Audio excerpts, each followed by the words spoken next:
34వ రోజు ప్రవచనం వచ్చాం మనం. శ్రీరామచంద్రం శ్రుతపారిజాతం సీతాముఖాంబోరుహచించరీకః సమస్త కళ్యాణగుణాభిరామః నిరంతరం మంగళమాతనోతు. హరి ఓం. పరమేశ్వర స్వరూపమైన సభకి నమస్కారం. నిన్నటి రోజు ఉపన్యాసాన్ని పూర్తి చేసే సమయానికి మనం ఒక విషయాన్ని ప్రస్తావన చేసుకున్నాం. పక్షీచ శాఖా నిలయః ప్రహృష్టః పునః పునశ్చోత్తమ సాంత్వవాది సుస్వాగతాం వాచ ముదీరయానః పునః పునశ్చోదయతీవ హృష్టః అని ఆ చెట్టు మీద ఉండేటటువంటి పక్షి కూస్తోంది. ఆ పక్షి కూస్తోంది కాబట్టి ఆ చెట్టు కింద ఎవరైతే ఉన్నారో ఆ తల్లి తొందరలోనే భర్తృ సమాగమాన్ని పొందుతుంది అని చెప్పి ఆ త్రిజట చెప్పగా ఆ చుట్టూ ఉన్నటువంటి రాక్షస స్త్రీలందరూ సీతమ్మ తల్లి పట్ల వ్యగ్రతతో ప్రవర్తిస్తున్నవారు కొంత నెమ్మదించారు. అమ్మవారు కూడా కొంత ఉపశాంతిని పొందింది. త్రిజటా స్వప్నం అనేటటువంటిది శ్రీరామాయణంలో ఒక గమ్మత్తైన ప్రక్రియ. ఎందుచేత అంటే అది కథాభాగానికి సంబంధించినంత వరకు రాక్షస స్త్రీలు సీతమ్మ తల్లిని సంహరించడానికి ఉద్యుక్తులైనటువంటి పరిస్థితిలో త్రిజట తన స్వప్నాన్ని ఆవిష్కరించకపోతే రామాయణం అక్కడ ఆగిపోయేటటువంటి ప్రమాదము ఉన్నది. అందుచేత రామాయణము యొక్క కొనసాగింపునకు త్రిజటా స్వప్నము అత్యంత ఆవశ్యకము. రెండవది, జట అన్న మాట వేదానికి సంబంధించింది. ఎందుకంటే ఘన జట అని పిలుస్తాం వేదం. అది చెప్పడంలో వేదమంత్రాన్ని ఉచ్చారణ చెయ్యడంలో ఘనాపాటి అని ఆ ఘన చెప్పగలిగిన వాళ్ళు, జట చెప్పగలిగినటువంటి వాళ్ళు వేదంలో ఒక స్థాయికి చేరుకున్నటువంటి మహాపండితులు. అటువంటి వేదంలో ఆ వేదానికి సంబంధించినటువంటి జట అన్న మాట ఇక్కడ వేశారు, త్రిజట అని. రామాయణంలో త్రిజటా స్వప్నంలో ప్రత్యేకించి సీతమ్మ తల్లి యొక్క స్వరూపాన్ని వాల్మీకి మహర్షి బయటపెట్టారు. ఎవరా తల్లి అంటే ఆవిడే సాక్షాత్తుగా గాయత్రి స్వరూపం. ఆ గాయత్రి 3 కాలముల యందు 3 రకములుగా కనపడుతుంది.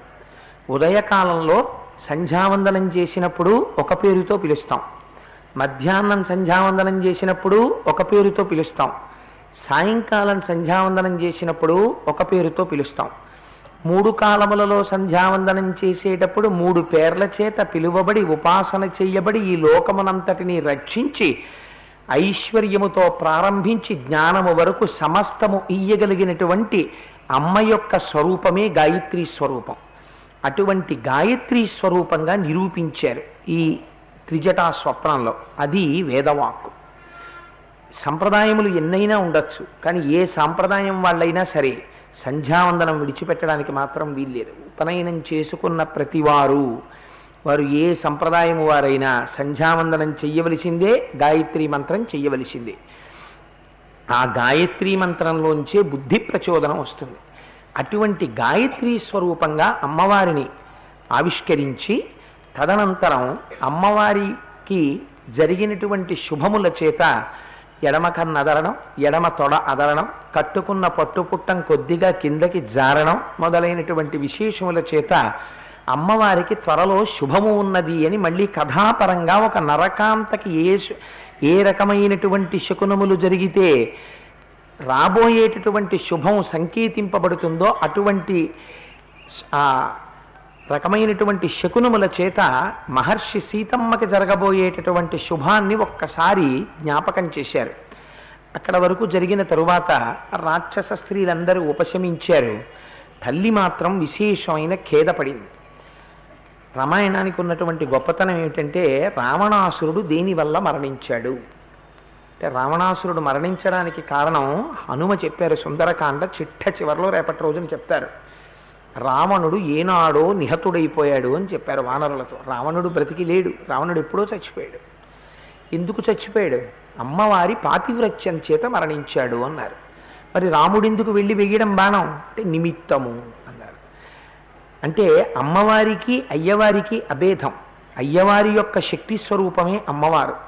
మహాపతివ్రత అయినటువంటి స్త్రీ పట్ల ప్రవర్తించకూడని ప్రవర్తనతో 10 నెలల పాటు ప్రవర్తించడం చేత రావణాసురుడు తాను మరణించడానికి కావలసినటువంటి సంభారములను మూట కట్టేసుకుని ఇంకా పండు రాలిపోవడానికి సిద్ధపడిపోయిన దానిగా తయారై వెళ్ళి యుద్ధభూమిలో రాముని ఎదుట నిలబడ్డాడు.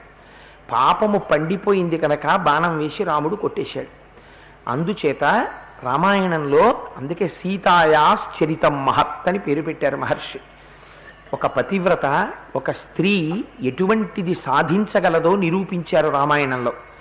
అమ్మవారిలో ఒక గొప్పతనం ఉంది రామాయణంలో. త్రిజటా స్వప్న వృత్తాంతం చెప్పడానికి కారణం అంత శోకమూర్తిగా కనపడుతున్న సీతమ్మ కేవల సాధారణ స్త్రీ కాదు, ఆవిడ సాక్షాత్ పరాశక్తి స్వరూపం. త్రిజటా స్వప్నం చెప్పడం చేత అమ్మవారిని మీరు జగన్మాతగా, గాయత్రిగా గుర్తిస్తే రామాయణం ప్రాచ్యపాఠంలో ఒక విషయం ఉంది. అమ్మవారు ధరించేటటువంటి కేశభూషణాన్ని హనుమ చేతిలో పడగానే, ఇలా పట్టుకోగానే పర్వతం కదిలితే ఎలా ఉంటుందో అటువంటి స్పందన ఆయనలో వచ్చింది. ఎందుకంటే ఆ ఆభరణం జగదంబ అయినటువంటి శక్తి స్వరూపం, ఆదిశక్తి యొక్క ఆభరణం. అందుకే హనుమ చేతిలో అమ్మవారి ఆభరణం పడనంతసేపు ఆయన స్వరూపం ఒకటి, అమ్మవారి ఆభరణం ఆయన చేతిలో పడ్డ తర్వాత ఆయన స్వరూపం ఒకటి. ఇంకా తర్వాత నుంచి ఉతికి ఆరేసేస్తారు, అంత రాక్షస భంజనం ఉంటుంది. అది అమ్మవారు శక్తిని కటాక్షించింది అక్కడి నుంచి. అందుచేతనే రామాయణంలో అమ్మవారెవరో గుర్తుపట్టు అని చెప్పడానికి సాక్షాత్తుగా వేదవాక్కుగా మహర్షి ఆవిష్కరించారు అమ్మవారి స్వరూపాన్ని. అయితే ఎలా తెలుస్తుందండి అంటే పెద్దలు దాని మీద పరిశోధన చేశారు. పరిశోధన చేసి నిన్నటి రోజున త్రిజటా స్వప్నంలో రామచంద్రమూర్తి వచ్చినప్పుడు మొట్టమొదట యుక్తాం హంస సహస్రేణ స్వయమాస్తాయ రాఘవ శుక్ల మాల్యాంబరధరోర్ లక్ష్మణేన సహాగత, 1000 హంసలు మోస్తున్నటువంటి శిబికలో వచ్చినటువంటి రామచంద్రమూర్తి ఆ తరువాత 4 దంతములతో ఉన్నటువంటి ఏనుగు మీదకు మారతారు. అక్కడి నుంచి 8 వృషభములు పూంచినటువంటి రథములోకి ఎక్కుతారు. ఈ వాహనములు, ఈ సంఖ్య, వీటిని మీరు బీజాక్షరంలోకి మారిస్తే గాయత్రీ మంత్రం కిందకు వచ్చేస్తుంది అని పరిశోధన చేసి నిరూపణ చేశారు. మంత్రశాస్త్రాన్ని వేదికల మీద వ్యాఖ్యానం చేయకూడదు కాబట్టి ఈ పాటి చాలు. సీతమ్మ తల్లి సాక్షాత్ గాయత్రీ స్వరూపము అని నిరూపించింది త్రిజటా స్వప్నం.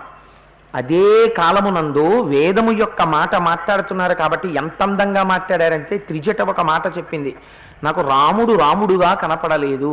ఎలా కనపడ్డాడు అంటే పరం బ్రహ్మ, పరం జ్ఞానం, పరం తత్వం, పరం తప, పరం బీజం, పరం క్షేత్రం, పరం కారణ కారణం అని శంఖచక్ర గద శ్రీమాన్ పుండరీకాయతే క్షణ శ్రీవత్సవక్షాహ నిత్యశ్రీ అజేయ శాశ్వత స్థిర అంది. సగుణ నిర్గుణ భేదంతో సగుణ పరబ్రహ్మాన్ని, నిర్గుణ పరబ్రహ్మాన్ని, సాకార పరబ్రహ్మాన్ని, నిరాకార పరబ్రహ్మాన్ని ఏకకాలమునందు నిరూపించి చూపించారు త్రిజటా స్వప్నంలో. అందుచేత త్రిజటా స్వప్నం వేదవాక్కు. త్రిజటా స్వప్నానికి అంత శక్తి ఉంది. పైగా స్వప్నశాస్త్రాన్ని అనుసరించి ఏ సమయంలో వచ్చినటువంటి స్వప్నం ఫలిస్తుందో కూడా త్రిజటా స్వప్నం మనకి నిరూపిస్తుంది. త్రిజటా స్వప్నంలో ఏమి చూడబడిందో అదే యథార్థంగా జరిగింది. తర్వాత సరే, త్రిజటా స్వప్నం పూర్తయిపోయింది. దానికి ముందు అమ్మ విశేషమైనటువంటి ఖేదాన్ని పొందింది. ఖేదం పొందుతూ ఒక మాట అంది, నన్ను ఇంత బాధ పెట్టారు కనుక నా కంటి వెంట నీరు 10 నెలల నుంచి కారి ఈ భూమి మీద పడింది కనుక నేను ఎలా ఏడుస్తున్నానో అలా ఈ లంకంతా ఏడుస్తుంది. కొద్ది కాలంలోనే లంకాపట్టణం భర్త శరీరము వెళ్ళిపోవడం చేత విధవగా మిగిలిపోయినటువంటి స్త్రీ ఎలా రోధిస్తుందో అలా లంకంతా ఏడుస్తుంది. ప్రతి ఇంట ఏడుపులు వినపడతాయి. అటువంటి దుస్థితిని ఈ లంక పొందుతుంది అని అమ్మ వాచికంగా ఒక మాట అంది. అందుకే మనకొక మాట చెప్తారు, హనుమ లంకాపట్టణాన్ని దేనితో దహించారు అంటే యశోకవన్నిం జనకాత్మజాయా ఆదాయతేనైవ దదాహ లంకాం నమామితం ప్రాంజలి రంజనీయం. సీతమ్మ తల్లి యొక్క శోకమనేటటువంటి అగ్నిహోత్రాన్ని తీసుకెళ్లి 4 ఏళ్లలో పెట్టాడు ఆయన. కాలిపోయిందంతే లంక. ఒక మహాపతివ్రత అయినటువంటి స్త్రీ కంటి వెంట బాష్ప బిందువు కింద పడితే ఎంత ప్రమాదం వస్తుందో చూపిస్తుంది మనకి. ఇది జరిగిన తరువాత అమ్మవారు ఒక మాట అంటుంది, ఈ లంకాపట్టణాన్ని పరిపాలిస్తున్న రావణుడు వీళ్ళెవ్వరికీ కూడా ధర్మమునందు పూనిక లేదు, అందుచేతనే మహాపతివ్రతనైన నన్ను అపహరించి తెచ్చి ఇక్కడ పెట్టాడు. 2 నెలల గడువు విధించాడు. ఈ 2 నెలల గడువు పూర్తయిపోయిన తరువాత రావణాసురుని చేతిలో మరణించడం కన్నా నేను ఇప్పుడే మరణిస్తాను అనుకుంది అమ్మవారు. అని ఆత్మహత్య చేసుకోవాలి అని నిర్ణయం తీసుకుంటూ ఒక 2 అద్భుతమైనటువంటి విశేషాలను వివరించింది. ఇవి సుందరకాండాంతర్గతంగా మన జీవితాన్ని దిద్దుకోవడానికి మనం జ్ఞాపకం పెట్టుకోవలసినటువంటి విషయాలు. నూనం సకాలో మృగరూపధారి మా మల్పభాగ్యాం లులుబే తదానీం యత్రార్యపుత్ర విసర్జమూఢ రామానుజం లక్ష్మణ పూర్వజంచ అని చెప్పింది. ఆ శ్లోకం ఒక్క వాల్మీకి మహర్షి మాత్రమే ఇవ్వగలరు. ఎంత అందమైన మాట చెప్పిందంటే, నూనం సకాలో మృగరూపధారి, కాలమే మృగస్వరూపంలో వచ్చింది అని. మీకు మొట్టమొదటి నుంచి నేను ఒక మాట చెప్తున్నాను, కాలము బహుబలవత్తరము. చేసిన పుణ్యము ఉన్నది, పాపము ఉన్నది, రెండిటినీ అనుభవింప చెయ్యాలి ఈ శరీరంతో. కాబట్టి ఒకనాడు పుణ్యాన్ని అనుభవంలోకి తెచ్చినప్పుడు మీరు సుఖపడేటట్టుగా చేస్తాడు. పాపమును అనుభవించాలి, పాపమును అనుభవింప చెయ్యడానికి దుఃఖమును కూడా తీసుకొస్తాడు పరమాత్మ. అదే కాలము ఈశ్వర స్వరూపంగా ఉంటుంది. దాన్ని ఎవ్వరూ అతిక్రమించలేరు, దాటలేరు, తిప్పలేరు, యుద్ధం చెయ్యలేరు. దాన్ని ఎవ్వరూ శాసించడం కుదరదు. ఆ కాలము మృగస్వరూపంతో వచ్చింది అంది అమ్మ. ఇందులో 2 గొప్ప అర్థాలున్నాయి. మృగస్వరూపంతో కాలము రావడం కేవలం సీతమ్మకే అపకారమా, కాలస్వరూపంతో మృగం రావడం రావణాసురుడు పడిపోవడానికి కూడా గుర్తా? అవతార ప్రయోజనం రీత్యా చూస్తే రావణాసురుడు నిహతుడవడానికి కారణం. రావణాసురుడు నిహతుడవాలి అంటే ఎవరి చేత నిహతుడవుతాడు? కేవలము నరుడి చేతిలో మరణిస్తాడు. కేవలము నరుడి చేతిలో మరణించడం నిజమైతే రాముడు నరుడిగా వచ్చాడు కనుక కబంధుడు వెంటనే రావణాసురుడి యొక్క గుర్తు ఎందుకు చెప్పకూడదు? చెప్పలేదు. సుగ్రీవుడు చెప్పలేదు, జటాయువు చెప్పలేదు. ఎందుకు చెప్పలేదు? వాడికున్న తపశ్శక్తి అటువంటి శక్తి ఉంది. పైగా వాడి దగ్గర ఉన్నటువంటి సైన్యం, అంత పెద్ద సైన్యం ఉంది. ఆ స్థితిలో ఒక్కడిగా నరుడిగా రాముడు వెడితే నరుడికి ఉండేటటువంటి అలసట రాముడి మీద ఉంటుంది. ఎందుకంటే యుద్ధకాండలో ఆయన కూడా అలసట పొందారు. అందుకనప్పుడు మిత్రబలం కావాలి. ఒక నరుడు కార్యాన్ని సాధించడానికి ఏమీ ఉండాలో వాటిని నిరూపిస్తోంది రామాయణం. అందుకని నరకాంతగా అమ్మవారు వెళ్ళింది. వెడితే వాడు అనరాని మాటలన్నీ అమ్మవారిని అన్నాడు. 10 నెలల పాటు అన్నాడు. కొన్ని వేల సంవత్సరములు చేసినటువంటి తపస్సుతో ఉన్నటువంటి శక్తి తనని రక్షించడానికి వీలు లేని స్థితిలోకి పడిపోయింది. ఇలా పడిపోవాలంటే ఆవిడ వెళ్ళాలి. పైకి తాను ప్రమాదం పొందింది, ఆంతరమునందు ఫలితం రావణాసురుడు పొందుతున్నాడు. నూనం సకాలో మృగరూపధారి మా మల్పభాగ్యాం లులుభేతదానీం, నన్ను మోహపెట్టింది అంది. యథార్థం, కాలం మోహపెడుతుంది. కాలస్వరూపంలోనే పతనమైనా జరగాలి, కాలస్వరూపంలోనే ఉద్ధరణైనా జరగాలి. నా జీవితంలో విశాఖపట్టణంలో నేను చదువుకునే రోజుల్లో అనుకోకుండా సంపత్ వినాయకుడి గుడి ముందు నుంచి వెళ్ళిపోతున్న రోజుల్లో ఒక మహాత్ముడు చేస్తున్న ప్రసంగం చెవిలో పడి సైకిల్ మీద ఒక అకౌంట్స్ పుస్తకం కోసమని ఫ్రెండ్ దగ్గరికి వెళ్తున్న వాడిని ఆగి సైకిల్ స్టాండ్ వేసి ఆ లోపలికి వెళ్ళడానికి జనంలో చోటు చాలక గోడ బయట నిలబడి చేతులు కట్టుకుని ఒక్క 25 నిమిషాల సేపు ఒకనాడు రామాయణం గురించి ఒక మహానుభావుడైన శ్రీభాష్యం అప్పలాచార్య స్వామి వారి ప్రసంగాన్ని వింటే అది నా జీవితాన్ని మార్చింది. ఎందుకు ఈ మాట చెప్పానంటే నా గొప్పతనమని నేను చెప్పడం లేదు. నీకు కాలమే ఒకనాడు మారుస్తుంది. ఆనాడు ఆ గుడి ముందు నుంచి నేను వెళ్ళడమే నా జీవితం మారడానికి ఒక బీజం పడింది.